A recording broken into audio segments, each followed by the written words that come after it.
Pange yang bersatu. Makanya karena keseringan dia melunak. Saya bilang kasih yang lain itu yang justru salah nyentil. Bang. Justru karena keseringan, Bang Toel makin mirip sama saya jadinya. Pendapatnya. Baik, terima kasih Bang Lalu Satria Wasa, pemerhati bola, pengawas bola, sekaligus juga pembentuk redaksi Kita TV. sekarang pergantian pemain, Vi. Kita ganti pemain ya? Betul. Oke, Bung Pange berganti dengan Silakan, Bung Bang Akmal. Persib.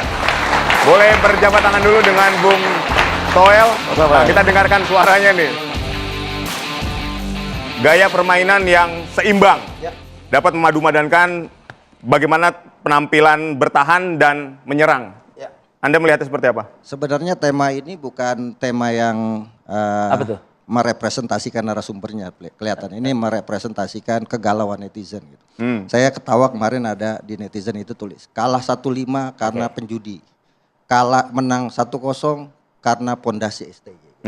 Jadi banyak di antara kita yang belum move on, gitu kan. Nah, bagaimana? Apakah ada perubahan? Saya pikir ada, karena setiap orang tidak ada yang sama dilahirkan ke muka bumi. Anak kembar pun pasti ada perbedaan. Pastinya Kluivert dengan segala kemampuan yang dimiliki, ya, kelemahan dan kekurangan, pasti dia tidak akan membawa atau menduplikasi atau plagiat terhadap gaya bermain pelatih lain. Gitu. Dia punya prinsip sendiri, punya filosofi sendiri, punya role model sendiri. Gitu.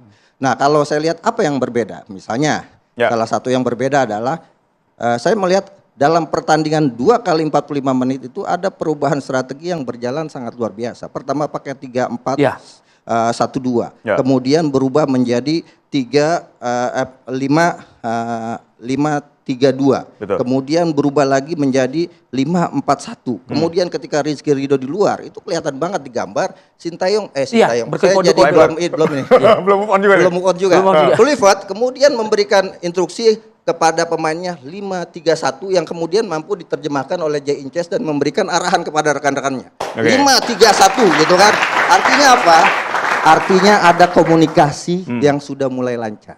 Ya kan, dengan kesamaan bahasa mungkin sehingga kemudian dibandingkan dengan artinya ada kelemahan yang sebelumnya kan salah satu penyebab yang dilakukan oleh PSSI kan PSSI yang bilang sendiri salah satu penyebabnya adalah masalah komunikasi. Jadi komunikasi udah jalan karena sudah berlangsung, saya pikir itu salah satu kelebihan dari Kluivert saat ini bersama tim, adaptif dan fleksibel. Yang kedua adalah 25 Maret itu hokinya dari Kluivert juga. Saya senang, kenapa hoki? Kok bilang hoki lagi? Ini kan rame orang bilang segala sesuatu hoki. Orang lupa bahwa hoki itu adalah segala sesuatu yang diberikan kepada setiap orang karena keistimewaannya gitu kan. Jadi bukan berarti ada yang bilang hoki itu orang gak kerja keras, leyeh-leyeh dan sebagainya kemudian dapat keberuntungan. Enggak.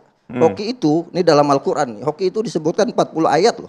Gitu kan, bahwa setiap orang yang beriman udah sholat dan sebagainya, kalau nggak punya muflihun, nggak punya hoki, nggak dapat apa-apa. Gitu. Artinya ini yang kemudian menurut saya yang penting. Karena kemarin banyak di netizen itu masih ada yang ngomongin saya soal hoki-hoki. Kapan lagi ngomongin hoki, dan malam ini saya ngomongin hoki. Saya ingin memperjelas soal hoki. Gitu kan. Bung Persib, Anda sepakat? Anda setuju dengan itu tuh?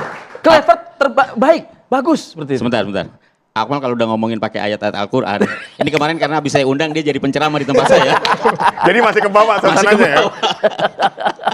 Enggak, apapun artinya kita harus respect dengan apa yang sudah dilakukan oleh Kluivert. Kita juga harus respect dengan apa yang dilakukan oleh Sintayong juga.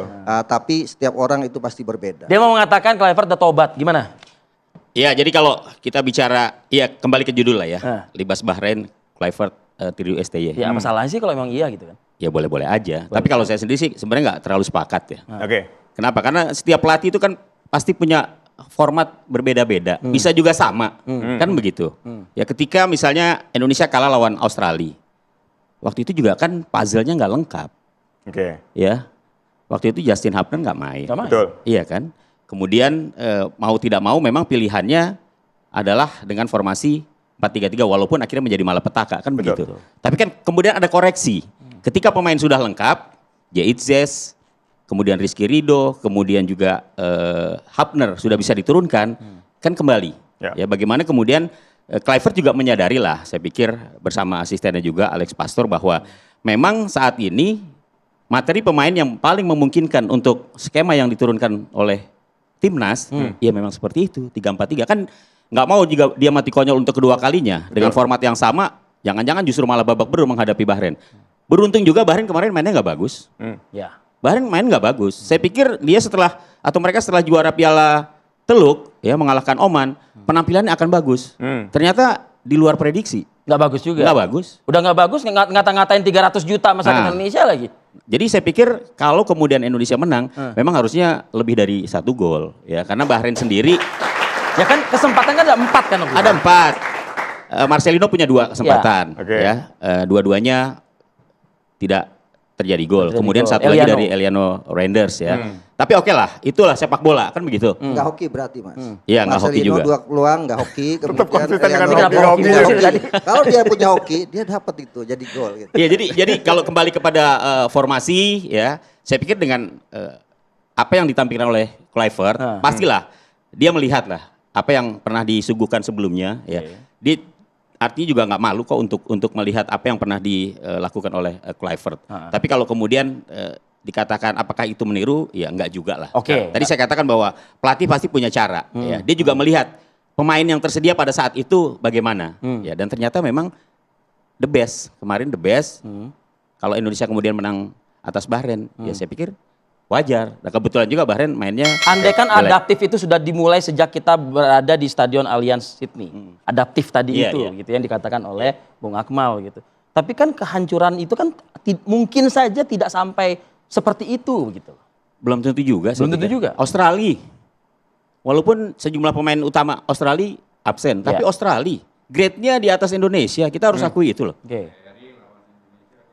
Nah, tapi waktu lawan Indonesia di Jakarta memang 0-0. Ya. Tapi pada saat itu ingat, Australia lagi nggak bagus juga loh mainnya.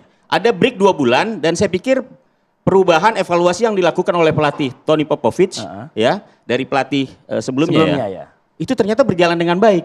Artinya 2 bulan waktu istirahat yang dilakukan oleh Australia itu betul-betul dimanfaatkan dan hasilnya kan pertama melawan Indonesia mereka langsung sukses. Jadi maksud Anda Australia lebih adaptif daripada Kluivert menerapkan Iya, lebih- kepada timnas kita? Lebih efektif mungkin Lebih ya? efektif, kemudian lebih progresifnya kelihatan ya. Perubahannya sangat kelihatan dibandingkan dengan ketika mereka hanya bermain imbang 0-0 lawan Indonesia. Ini ketika kita membandingkan ini masih ngomongin Australia kan? Ya. Di bawah asuhan STY, di bawah asuhan Kluivert. Apa yang bisa Anda nilai? Ya, jadi kan gini, STY juga kan belajar. Ketika dia juga melakukan hal yang sama ketika di Piala Asia kalah 4-0 sama Australia gitu kan. Kemudian dia melihat bahwa kita tidak punya kemampuan untuk menang lawan Australia, makanya kemudian diubah taktiknya di GBK dengan bertahan total. Artinya pernah kalah Artinya 4-0 ketika lawan iya, Australia di Piala Asia ya? Asia kalah 4-0 di babak 16 besar. Artinya ketika STY berpikir kita sulit nih untuk bisa menang lawan Australia, Ya, maka bertahan pilihannya adalah pilihannya. bertahan untuk setidaknya mengambil 1 poin. Jadi ketika kita main di GBK kemarin lawan Australia, kita target kita ya 1 poin itu dan itu berhasil dilakukan oleh STY Karena dengan, sudah pernah ada dengan pertahanan background random. kekalahan 4-0 Betul,